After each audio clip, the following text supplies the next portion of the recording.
No sé si me pasé de largo el día de hoy, así que vamos comenzando. Hola, bienvenida Patti, que está ahí. Lauro también, que viene de la renovación.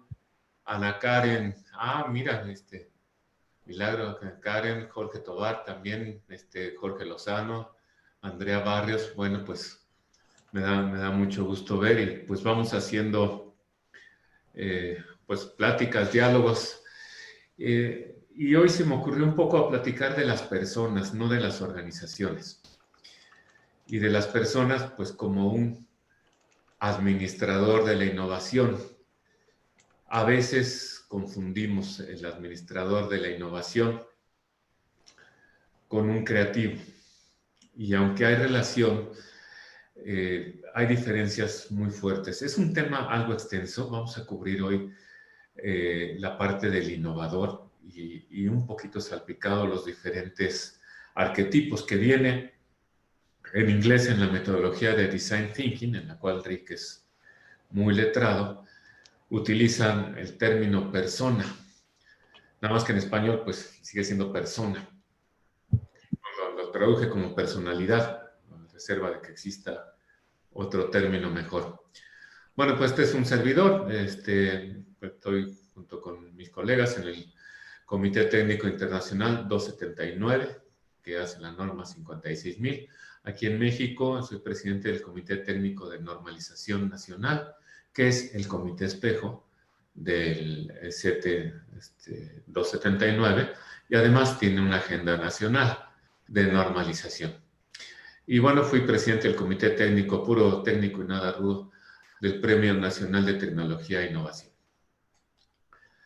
Y bueno, lo que hacemos, y al igual que en las organizaciones de varios de los participantes, es convertir a las empresas de clase mundial.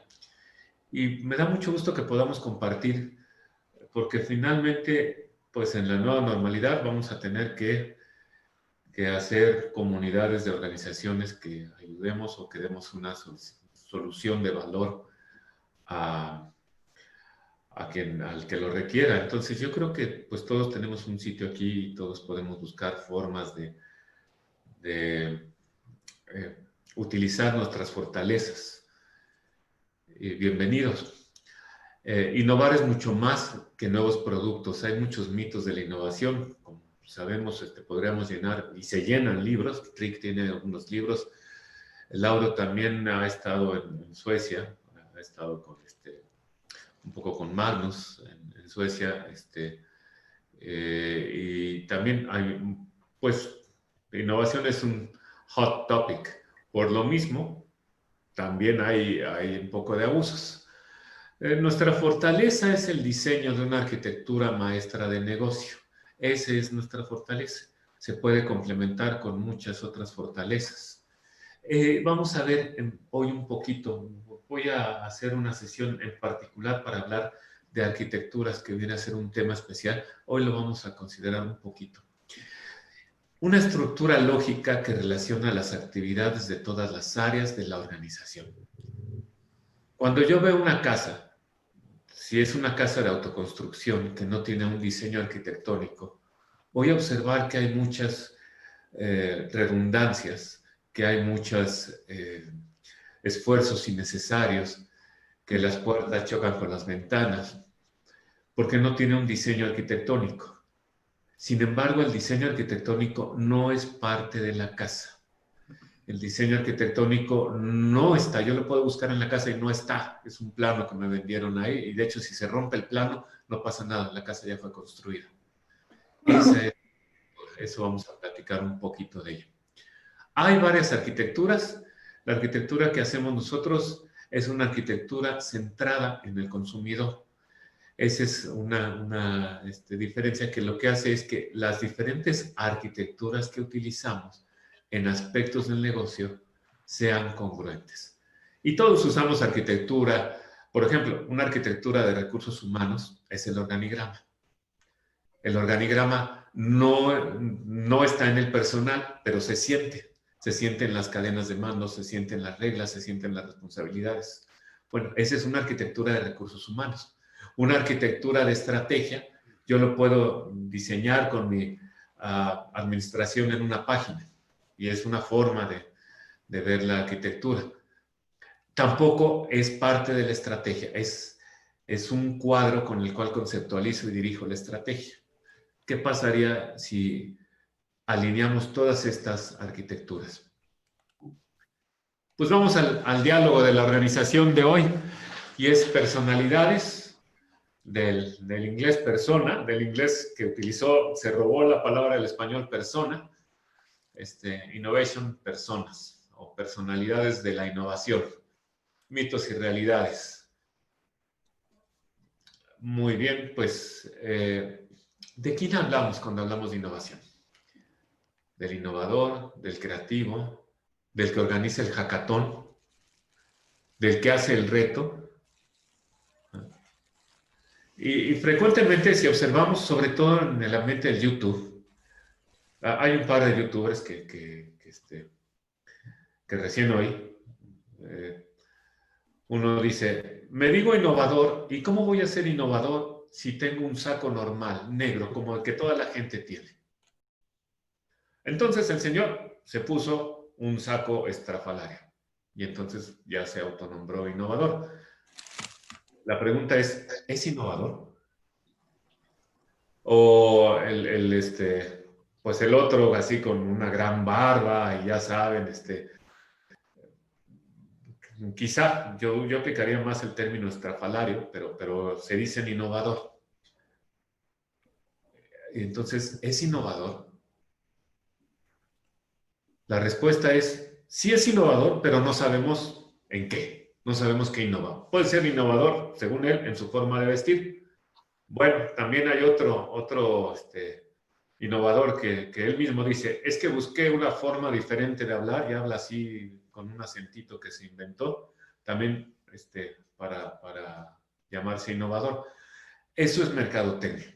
Y bueno, más que decir que es bueno o es malo, es una innovación en su imagen quizá, pero nosotros estamos buscando innovación en las organizaciones y eso es lo que quiero que nos centremos.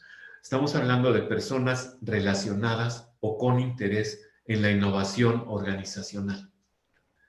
Entonces, si se viste con un saco a cuadros, con un saco amarillo, si tiene los pelos parados, no tiene que ver, yo no sé si sea innovador o no, pero no tiene que ver con la innovación organizacional. Es mercadotecnia, quizá para que lo volteemos a ver, y pues ya, no necesariamente, no, insisto, no tiene que ver con sus capacidades de innovación organizacional. Así como está esto, frecuentemente me toca con las personas y las empresas incluso, que quieren hacer innovación y van y contratan un hackathon. ¿Están haciendo innovación?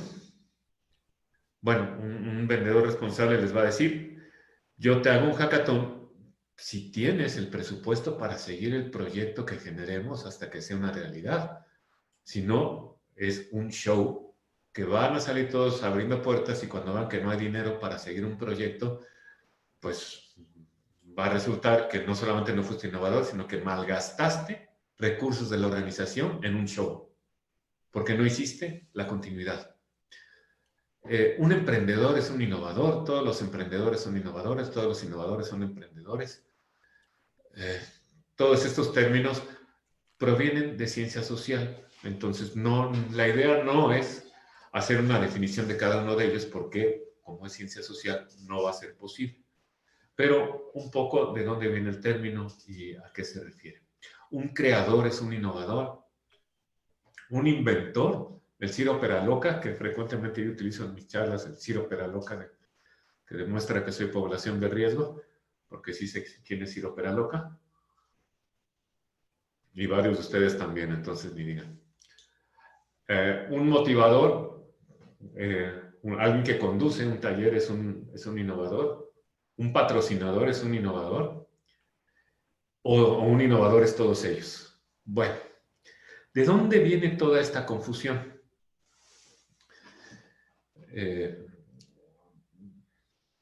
Eso era la siguiente lámina. ¿Por qué es necesario diferenciar entre estos tipos de innovadores?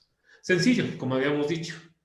Si tú eres un empresario y requieres innovación en tu empresa, pues fíjate en quién contratas o fíjate qué servicio contratas. ¿Sí? No todos necesariamente van a ser éticos y decirte esto no es lo que requiere tu empresa o esto sí es lo que requiere tu empresa. Entonces, tú necesitas saber cuáles son tus alcances, ajá, de tus requerimientos, qué es lo que necesitas. Ajá, entonces, por eso es necesario distinguir entre alguno de ellos. Incluso empresario o un patrocinador, alguien que patrocina a un innovador. Y si soy un profesionista y de pronto, ya sea que esté en mi carrera inicial, en mi carrera mediana o que estoy replanteando mi carrera y estoy enfocándome en innovación, pues tengo que estar seguro donde mis capacidades y mis habilidades tienen un mejor empate.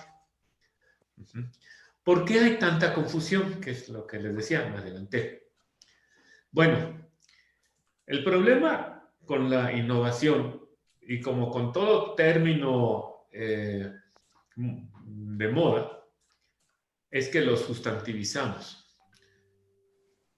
Queremos hacer el concepto innovación, pero resulta que innovación es un modificador de algo. Innovación es un adjetivo o un adverbio que modifica. Una taza es innovadora si tiene la taza, el asa arriba, y eso hace que sea mejor su funcionalidad.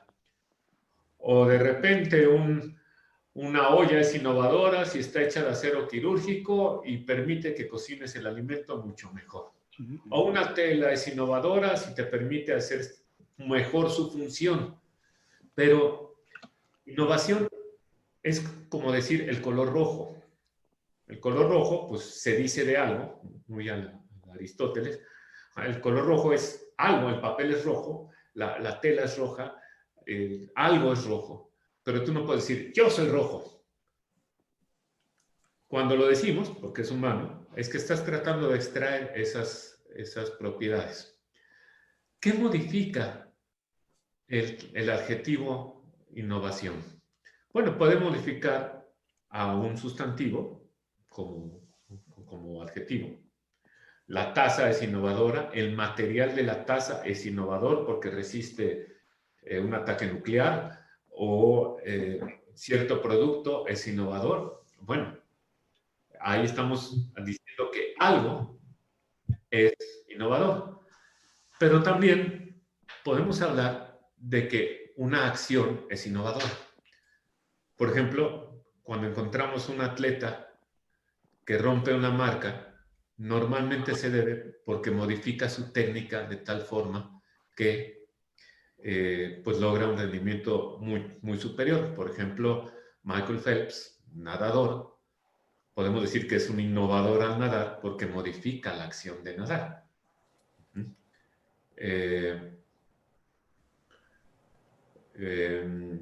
Bueno, ese es el ejemplo que me viene a la mente. Un músico que modifica alguna técnica también puede llamarse innovador. Entonces, lo primero es, cuando hablamos de una organización, ¿hablamos de un verbo o de un sustantivo? Hasta aparece ahí la canción de un filósofo contemporáneo. Eso es sarcasmo. ¿La organización es una cosa o es una acción? Digo, si queremos hablar de innovación organizacional, que es de lo que vamos a hablar, tenemos que entender, innovación, ¿qué es lo que modifica? ¿Una cosa o una acción?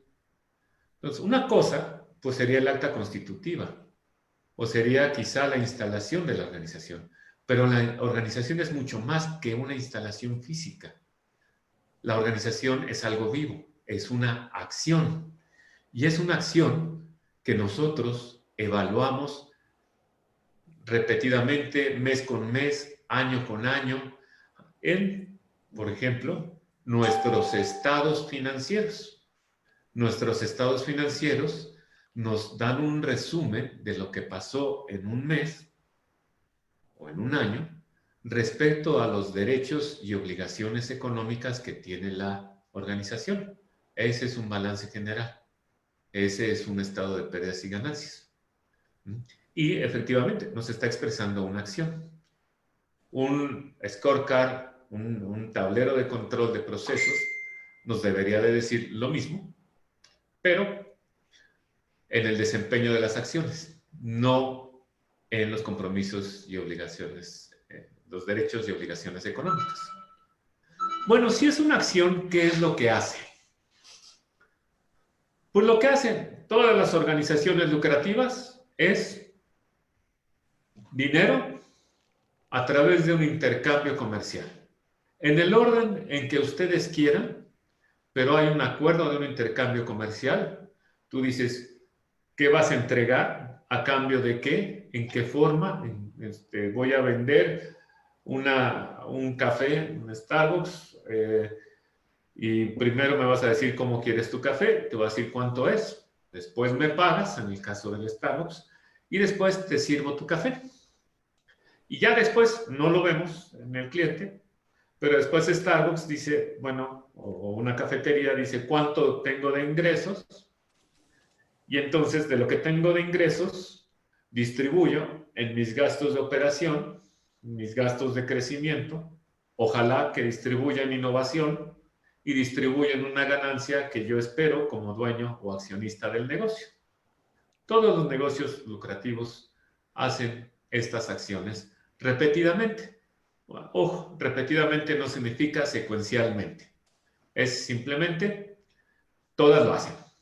Algunas capitalizan antes, otras hacen el acuerdo, pero piensen, un automóvil, ustedes van a una distribuidora de un automóvil, pues claro, les dicen cuánto cuesta el automóvil que ustedes necesitan, pagan el automóvil o hacen un acuerdo con un plan de pagos y finalmente pues les dan el automóvil.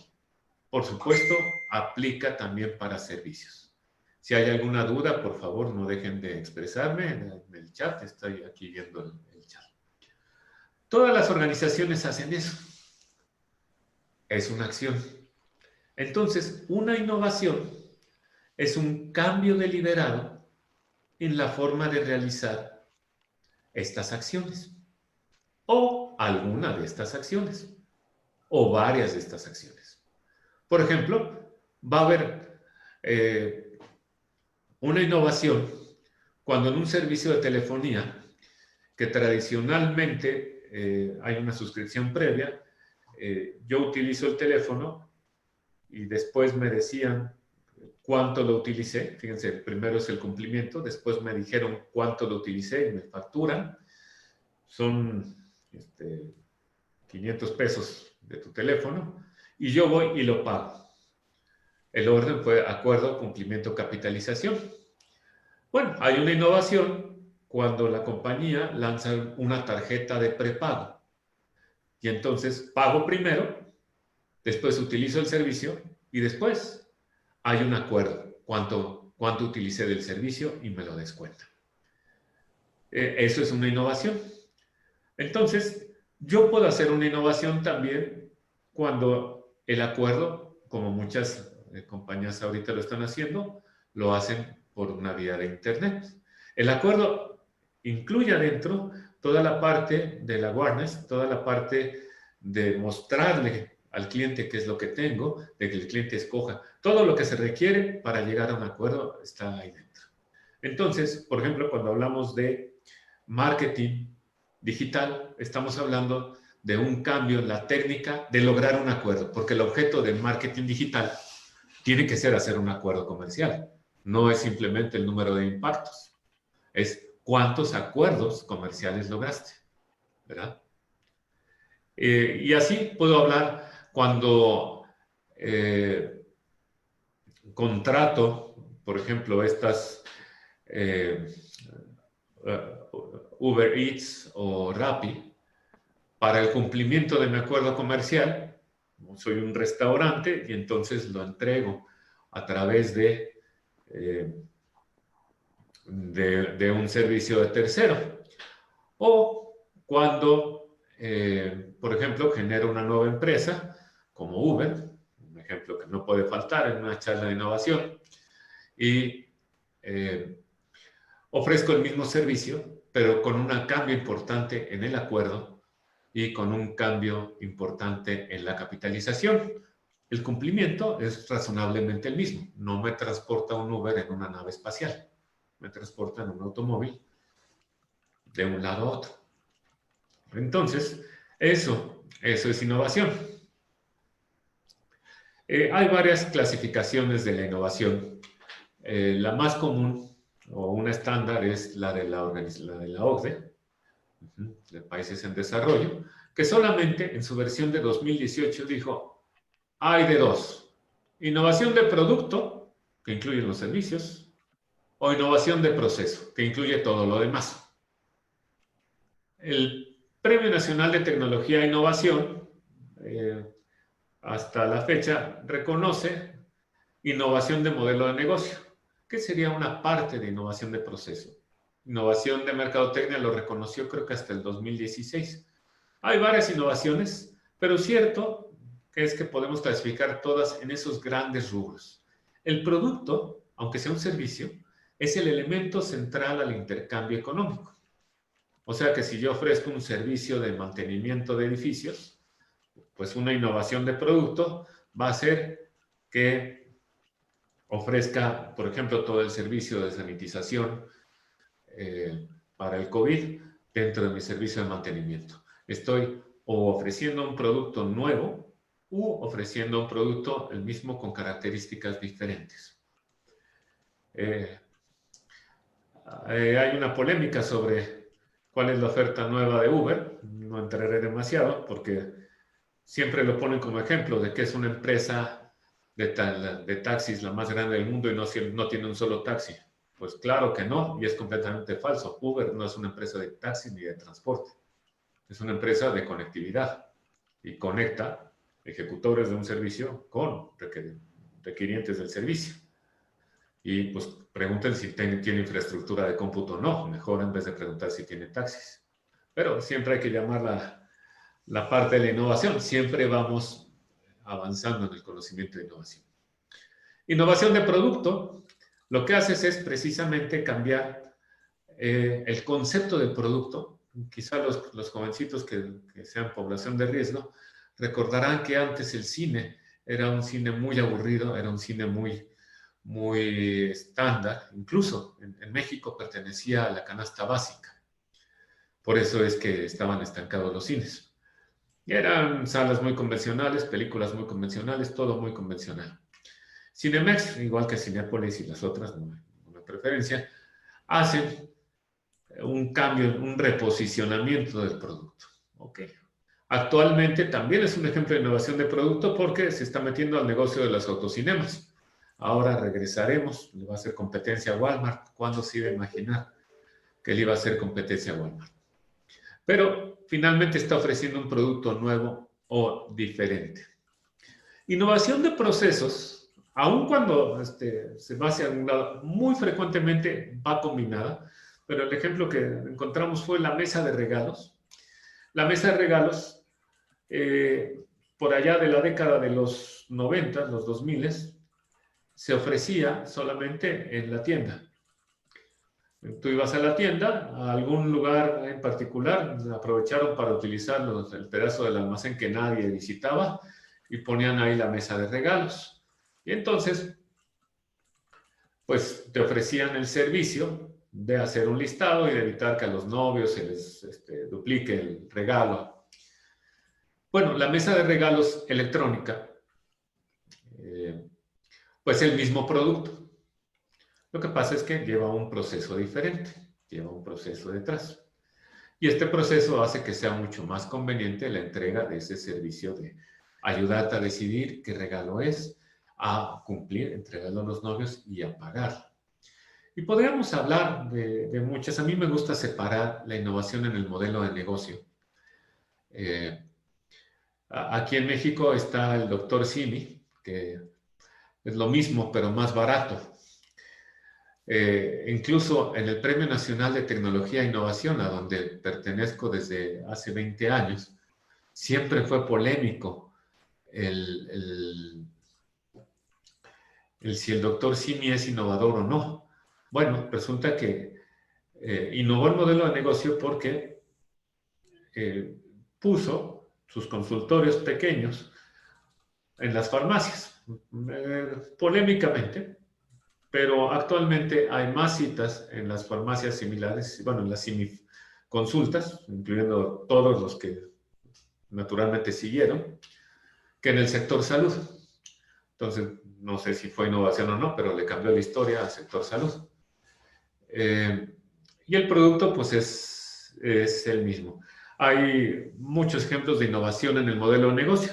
Hablamos de innovación en el modelo de negocio cuando cambias la lógica con la cual haces el intercambio comercial. Y acá vamos a nuestro tema. Entonces, ¿qué es un innovador? Bueno, un innovador organizacional es aquel que logra una modificación en las organizaciones. Y esto lo podemos decir, un cambio en la técnica por la cual la empresa genera ingresos. Así de fácil.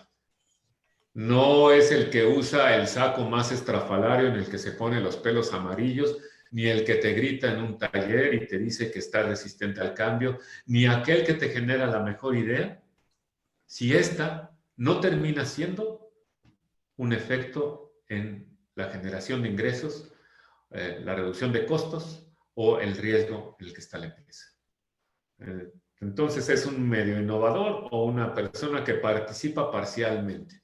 Pero un innovador es aquel que logra, que ejecuta el cambio. Así, lo correcto en español sería el innovante, del gerundio del verbo ser, que es el que ejecuta la acción, como el presidente, el dirigente, sería el innovante, pero no se usa. Entonces, digamos, es un innovador el que logra un cambio, el que hace el cambio completo en la empresa, el cambio en la forma de generar ingresos, ya sea por un cambio en el acuerdo y o un cambio en el cumplimiento, o bien un cambio en la entrega, o bien un cambio en la administración financiera de la empresa, que esta parte también entra como innovador. Si no, pregúntenle a Walmart cuál fue su innovación.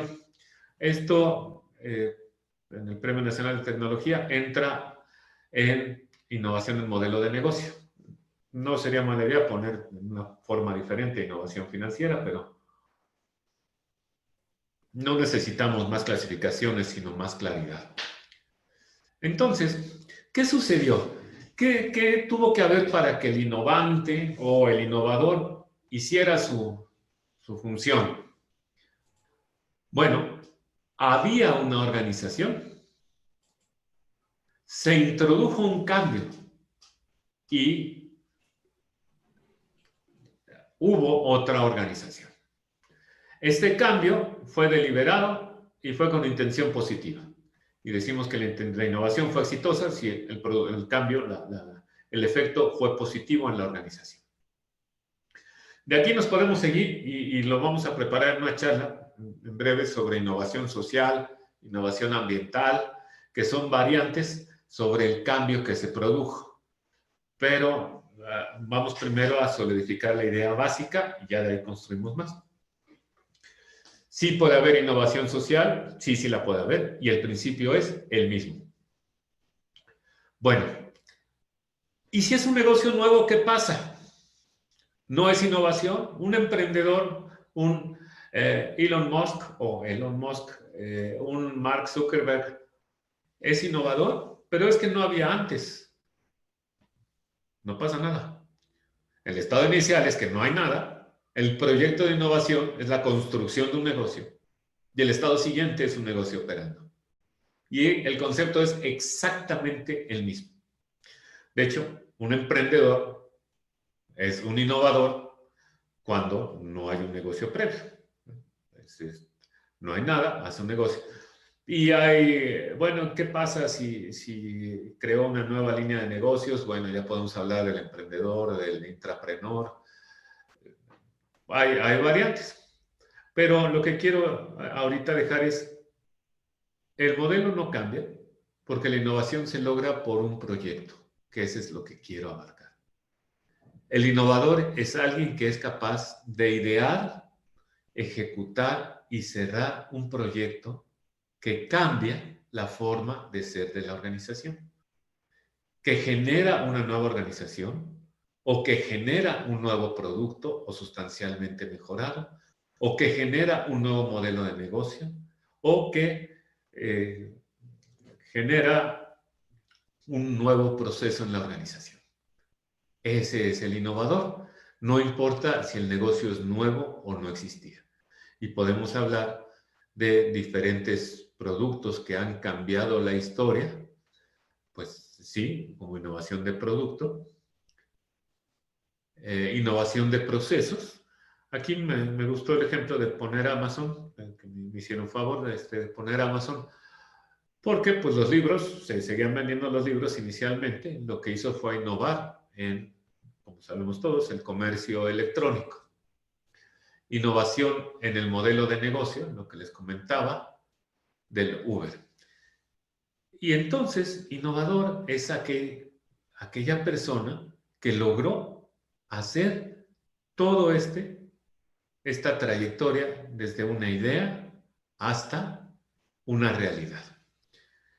En un principio, puede ser que haya sido la misma persona o el mismo conjunto de personas, muy a la Steve Jobs, la creación de Apple, o incluso aún de Mark Zuckerberg en la creación de Facebook, pero Mark Zuckerberg ya no tanto, porque ya hubo más actores o más patrocinadores.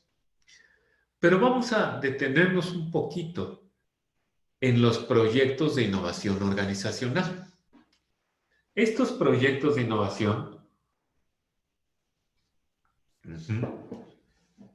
es justamente el corazón de la innovación. Puede ser uno o pueden ser varios. Y claro, puede hacerse muy complejo y entonces que no sea posible que un innovador realice todo, sino que haya varias personas haciendo el rol del innovador, que ahí es donde entran las diferentes personas. Estos proyectos, mucho ojo, no son la actividad organizacional. Un proyecto de innovación no es la actividad de la organización. El proyecto de creación de Uber no es la operación de Uber. Parece algo muy sencillo, pero créanme que en las organizaciones la gente se le va al patín y no puede distinguir. Había una empresa transnacional en México que visité que tenía su proyecto de innovación que no sabía cuándo acababa, cuando introducía un nuevo producto en el mercado y seguía siendo nuevo. ¿Y cómo lo distingues de la operación? Y es que si no lo distingues de la operación, no vas a poder medir la innovación porque no la distingues. Entonces, lo primordial es, el proyecto de innovación no es ni operación, ni administración, incluso ni mejora de la organización. Es un proyecto, es una actividad diferente cuya finalidad es cambiar la naturaleza de alguna de estas actividades y lograr un efecto mayor.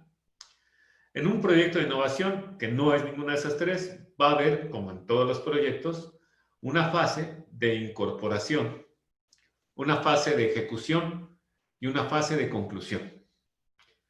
En la fase de incorporación podemos poner muchas cosas que pasan ahí dentro.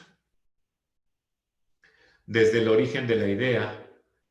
Aquí pues, puedes hacer un hackathon. Un hackathon es una reunión dinámica con un grupo de personas o un diseño sobre, ahí se me olvidó cómo se traduce design thinking, pensamiento sobre diseño, lo tradujeron, no me dice nada pensamiento sobre diseño, pero pues puede ser la conceptualización de un nuevo producto a través de un taller de pensamiento sobre diseño. Puedes generar ideas, puedes lanzar un reto. Ahorita que han estado de moda, yo creo que en todos los lugares en los que estamos, el reto COVID, bueno, lo que busca es generación de ideas, pero eso está aquí. Todavía hay que validar las ideas, que sean válidas, que sean viables, pertinentes. Y ya que tenemos esta validación, hay una definición de proyecto. Y después de esto, hay un detalle de proyecto. De hecho, los emprendedores, este camino es enorme. Y malamente, al menos en mi amado país, en el gobierno pasado hubo muchos fondos, y no es exclusivo de México, también me ha tocado saberlo de varios, pero aquí lo vimos muy fuerte. Y hubo innovadores, so-called innovadores, que lo que hacían era hacer que una buena idea la vestían y bajaban fondos del gobierno. Y esa era su innovación. Y entonces el éxito de un proyecto de innovación estaba en obtener fondos del gobierno. Es muy discutible, moralmente muy discutible, si no llega a ser una innovación. Es equiparable al robo. Porque obtuviste fondos y quién sabe para qué los usaste. Claro, si el proyecto tiene una conclusión, ¿no?, y haya sido exitoso o con fracaso, ya no es tan discutible. Pero este camino puede ser muy largo. Este camino es el de la venta de la idea. Este camino es el del patrocinio. Todo esto no se ha hecho el proyecto de ejecución. Esto hay que tenerlo muy diferente porque luego es tan extenso, insisto, que nos perdemos. Pensamos que el proyecto de innovación es la innovación. Y no. Eso es tanto como decir que el contrato de crédito hipotecario es el producto de crédito hipotecario. Pues no, es hasta que se liquida. Igual acá, en la ejecución, tiene que haber una ejecución de actividades del proyecto de innovación, cómo se va realizando, cómo va avanzando. Aquí la norma ISO 56000 hace una división, vamos a ver adelante donde cabe. Ajá. Y terminamos la ejecución cuando hay un veredicto. ¿Qué significa el veredicto? Significa, hice actividades, lo intenté y el proyecto es exitoso. O hice actividades, lo intenté o lo estoy intentando y el proyecto no será exitoso, no voy a invertir más dinero. Hay un veredicto. A los emprendedores self-made, o sea, los que no los financian, luego se les olvida ese veredicto. Ya andan cargando con el muertito de aquí para allá. Mucho ojo. Hay un veredicto y un proyecto tiene que tener una conclusión. Es muy importante porque todos los proyectos de innovación van a terminar siendo la operación misma. Vean, un innovador, voy a hacer mi puesto de tacos allá afuera. Entonces, voy a comprar mi parrilla al carbón, voy a hacer mis tacos, voy a contratar a algunas personas que me ayuden, etc. Bueno, ¿cuándo deja de hacer emprendimiento? Tú tienes que decir cuando el negocio ya está operando, porque si no, no vas a poder evaluar cuánto te costó echar a andar el negocio, qué aprendiste, si valió la pena, qué lecciones aprendiste, etc. Y esto en particular va a ser muy importante para el administrador de la innovación, que no solamente hace un proyecto, sino hace varios. Si no puedes distinguir un proyecto de innovación, no vas a poder distinguir varios. Y si no puedes distinguir varios proyectos, no vas a poder administrarlos. Entonces, la piedra sobre la cual se construye todo esto es poder distinguir un proyecto de innovación de lo que no es. Y de acuerdo a sus fases, un poco innovadores por accidente, inclusive Jorge Tobar, claro, sí, hay innovadores por accidente. De acuerdo a sus fases, un poco el trabajo que estoy haciendo con Rick, con un equipo de trabajo, con un equipo del Comité Técnico 279, la norma de medición de la innovación, es cómo medir. Bueno, hay dos cosas que vamos a medir. En realidad hay tres cosas. Lo que sucede en el proyecto o en los proyectos de innovación, lo que sucede en la organización en el efecto, y la tercera cosa que no puse aquí es la relación o cómo justifico que se relaciona uno con el otro. Bueno, vamos a dejarla en el cajoncito la otra. Con que mide estas dos es suficiente. ¿Qué puedo medir? Bueno, si lo cruzamos con las fases, en su incorporación, pues puedo medir los recursos, puedo medir el financiamiento, puedo medir los compromisos que tengo hechos, puedo medir mi deuda que genera mi proyecto, mi nivel de endeudamiento, si tuve que dejar el acta de nacimiento ahí. Pero en la organización es muy importante medir el estado inicial de las cosas. Incluso si es cero.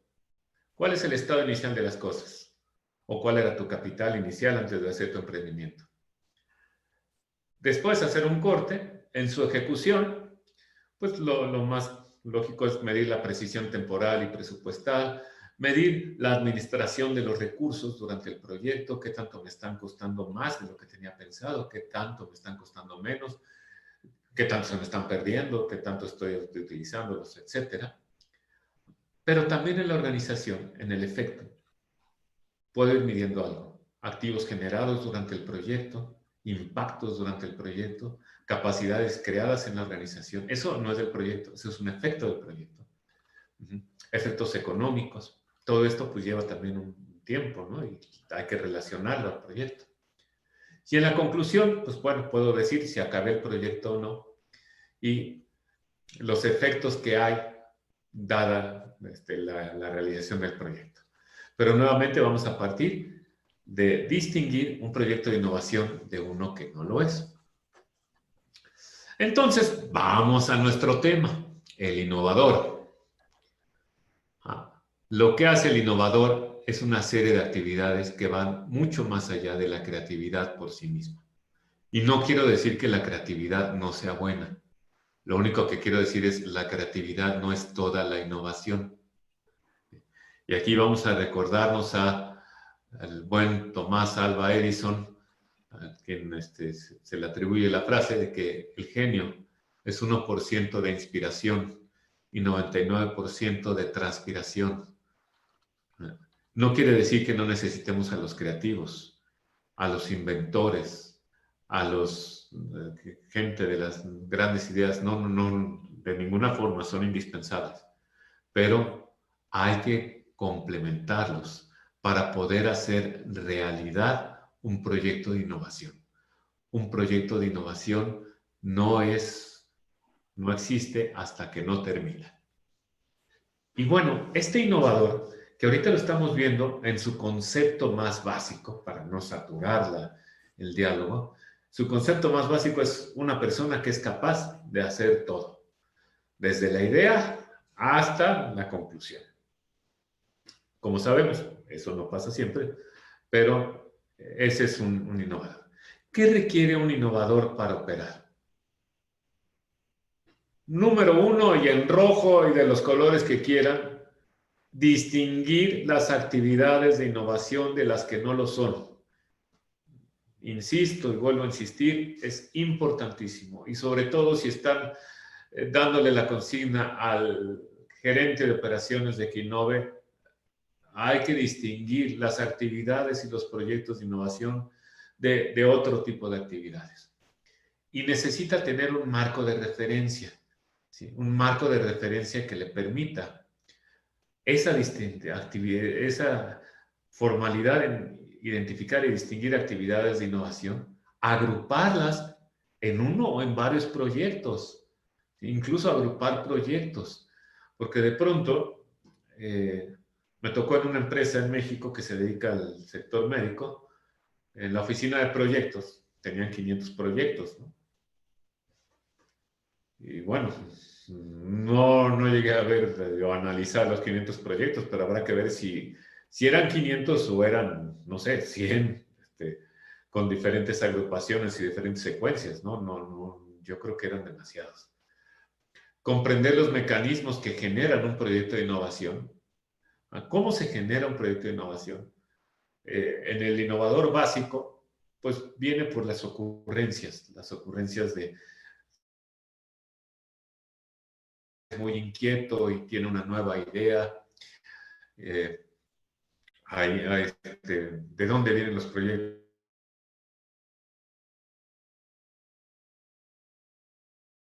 Tiene una clasificación muy buena de etapas de un proyecto de innovación, de prototipo, generación de ideas,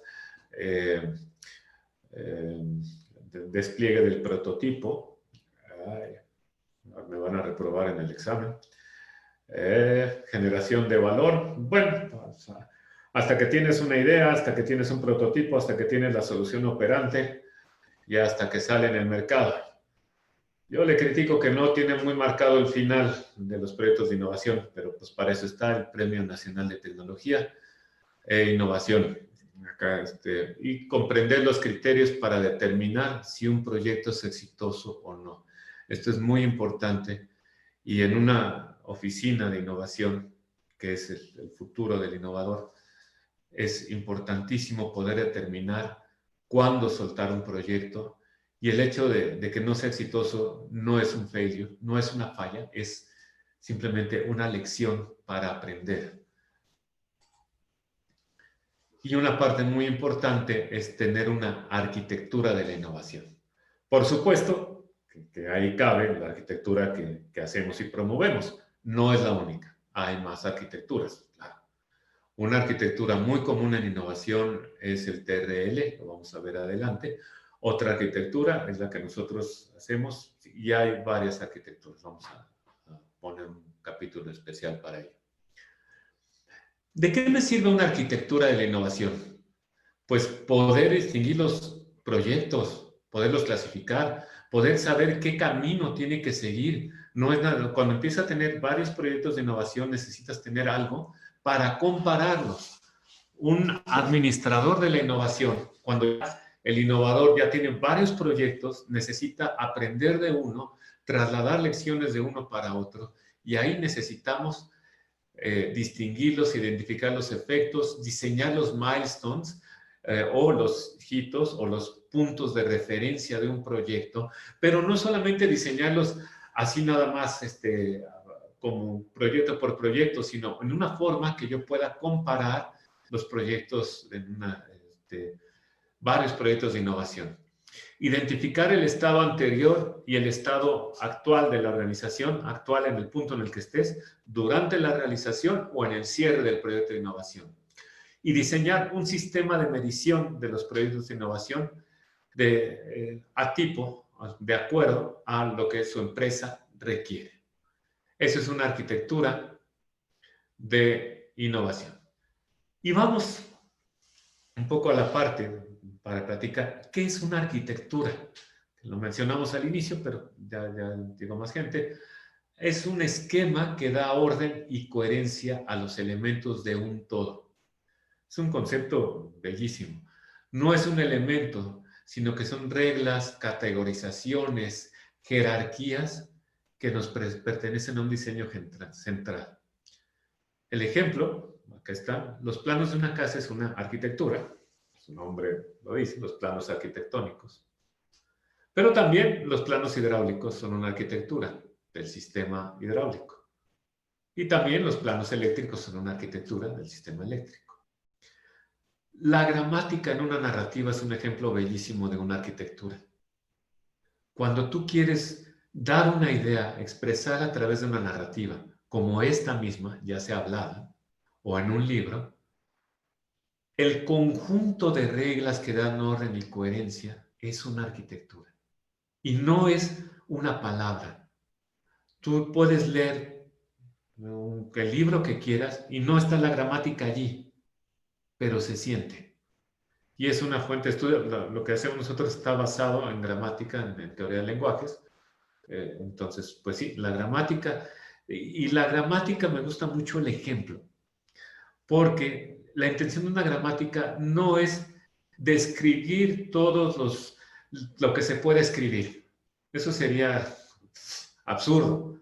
O sea, pensar que una gramática está para escribir todo lo que se puede escribir, no, es para darle orden a lo escrito.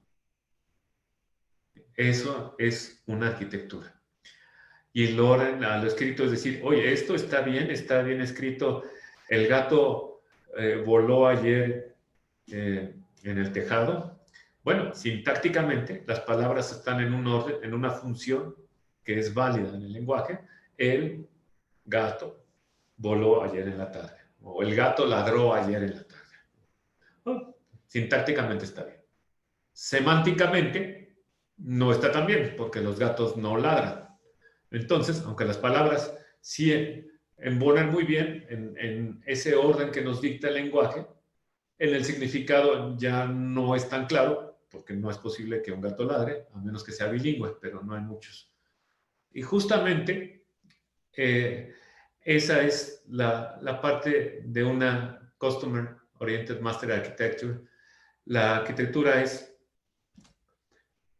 cómo están todas las acciones de la organización expresando ese mensaje que al final de cuentas es generar riqueza. Cómo están sintácticamente y cómo están semánticamente. También hay otras arquitecturas como TRL, que es muy popular, muy común, es un estándar, es una arquitectura también. Y TOGAF, the Open Group Architecture Framework, que es para sistemas, y TIG es una arquitectura, y todas esas nos dan una forma. Si fijan, por ejemplo, los que sean familiares con TOGAF, pues no ves el TOGAF en las máquinas. Sientes que está ordenado, que está documentado bajo ciertos estándares. Igual con TRL. No ves un TRL ahí brincando en un proyecto de desarrollo tecnológico. No. Está ahí. Se siente, porque es lo que le da orden. Entonces, ¿qué no es una arquitectura? No es un elemento del todo, ni el todo mismo. Insisto, ese es lo que se siente. Una arquitectura no son procesos, es lo que dicta el orden. Y ese concepto todo lo tenemos. Desde Aristóteles, cuando escribe sus categorías, las categorías es una arquitectura de las cosas. El ser humano, por naturaleza, le damos orden a las cosas. Claro, ese orden es mucho más efectivo cuando es un orden estándar o cuando es un orden compatible, cuando el orden puede acomodar diferentes cosas. Por ejemplo, el Technology Readiness Level es un estándar que fue popularizado por la NASA. Y en México alguna vez creímos que las compañías que lo usaban eran como la NASA. Pero, pues bueno, la carrera es un poquito más larga para usar un estándar te convierta. Esta es una simple arquitectura que nos dice cómo evoluciona un proyecto de innovación. ¿Y de qué me sirve cuando lo comparto con otros innovadores? Pues de que podemos hablar de proyectos de innovación. Podemos hablar de decir, tengo un proyecto que está en un concepto experimental, en un TRL3. Y tengo otro proyecto que está en nivel prototipo. Incluso los 5 pasos de la innovación, no lo puse aquí, de la norma 56.000, son también una arquitectura. Y será un estándar en un futuro nada lejano para proyectos de innovación. Lo que nosotros hacemos no sustituye, pero empata estas arquitecturas a una arquitectura maestra, a una arquitectura orientada al consumidor. Y esto me sirve porque no solamente es para la innovación, sino es para los procesos, para el recurso humano, para todo lo que sea explicado por actividades. Ese es el centro. Es una arquitectura maestra, ¿no? O metaarquitecturas que definen las reglas para toda aplicación. El ejemplo, la gramática del español. Las reglas de un cuento tiene que ser 2 historias que se entrelazan y que tiene que tener un final inesperado. Si se fijan cómo las reglas de un cuento es una aplicación de la gramática del español para una familia. Y las reglas en particular del cuento El patito feo, pues es una aplicación en una historia particular. Igual, el TRL, pues es un nivel de reglas de un cuento, son las reglas de un proyecto de innovación. Es una forma de escribir las reglas de un proyecto de innovación y tú lo vas a aterrizar para cada uno de los proyectos de innovación. La arquitectura que nosotros hacemos, que mostré, también es una metaarquitectura y la tienes que aterrizar, tienes que platicar la historia de tu organización y tener todas las ventajas que te da una arquitectura, cualquiera, que es poderlo analizar, poderlo evolucionar, poderlo llevar en una evolución. La idea no es nueva, la idea viene desde los 80s, en particular en el área de sistemas, como TOGAF y TIL. Incluso en el área de procesos también en Business Process Management, que es una arquitectura. Y la principal crítica es que se clavan tanto en la arquitectura que acaba siendo la finalidad de la arquitectura misma. Y entonces ya valió. No, perdón, entonces ya fracasamos en nuestro intento.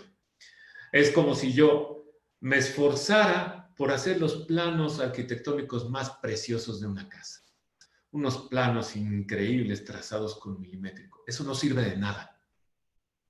Sirve cuando está la casa.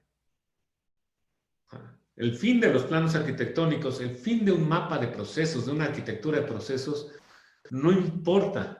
Sirve cuando lo ves en la casa, cuando lo ves en el objetivo del negocio. Ese ha sido el gran problema de las arquitecturas. TOGAF tuvo la intención de ser una arquitectura maestra, no lo logró, sigue siendo de sistemas, porque nació en el área de sistemas. Y bueno, es muy buena, no es ninguna crítica, pero no es una arquitectura central. Entonces, esta es una metaarquitectura que orienta las actividades de la organización en función de la experiencia del cliente.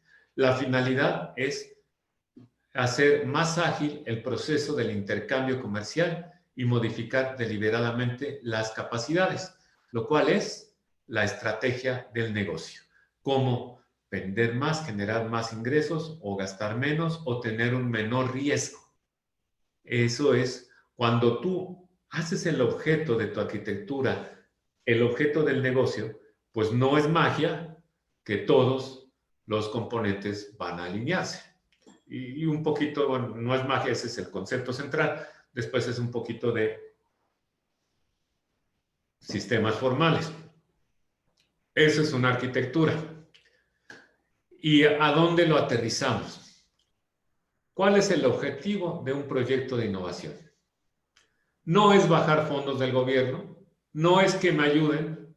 El proyecto de innovación, el objetivo, al igual que el objetivo de los recursos humanos, al igual que el objetivo del área de sistemas, al igual que el objetivo del área de infraestructura, es alinearse a los objetivos del negocio. No hay diferentes objetivos.